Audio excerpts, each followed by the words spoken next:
In this video, I'll be demonstrating two techniques that can be used to stretch and massage the pectoralis minor muscle. So the pec minor muscle is a little bit underappreciated and doesn't really get enough attention because the pec major kind of overshadows it.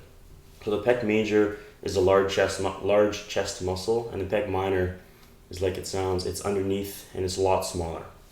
Oftentimes when people do stretching for the chest, they're really only hitting a pec major, which can leave them with a very tight pec minor. Now what that can cause is oftentimes an internal rotation of the shoulders, kind of cause these rounded postures that many people are trying to avoid. So first things first, I'm just going to use a tennis ball and do a little bit of active release or massage on the muscle. So it's easier to bring the arm up in about this position here and then do these stretches or these massages. So I'd recommend not just massaging like this, since that'll probably address the pec major a little bit more. So as I bring my arm up, actually I'll start off by feeling for a bony part in the front of the shoulder here. So as I move around a little bit, you should be able to feel a bit of a bony protrusion in this region here. And if I move down about an inch or two underneath there, you should be able to palpate the tendon of the pec minor. So as I bring my arm up, I feel that tendon. I can just bring the tennis ball into there and massage in little circles, really getting deep into the pec minor.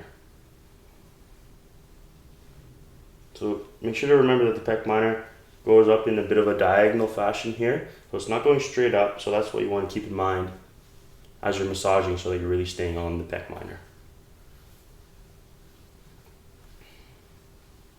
Once you've done that for a few minutes and you feel like the pec minors have loosened up a little bit, then you can jump into a stretch to isolate the pec minors. So oftentimes, like I said, people will do chest stretches with their arms down here, opening up the chest, which, like I said, will address the pec major more. So to isolate the pec minor, we'll actually need to use a Doorframe. Clearly, there is no Doorframe in this video, so instead I'll be demonstrating the stretch without the Doorframe.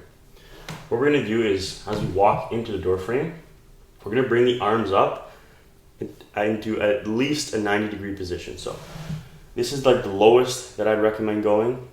If you can go higher and then begin to stretch, that'll actually hit the pec minor even better. So with the arms up in about this position here, with the elbows bent, make sure not to have the elbows in extension. We're going to walk into the Doorframe and keep going forward as the elbows stay back. And from there, we're just going to hold it for about 15 to 20 seconds, back out, and repeat the stretch. And that should really give you a great stretch in the pec minor muscle.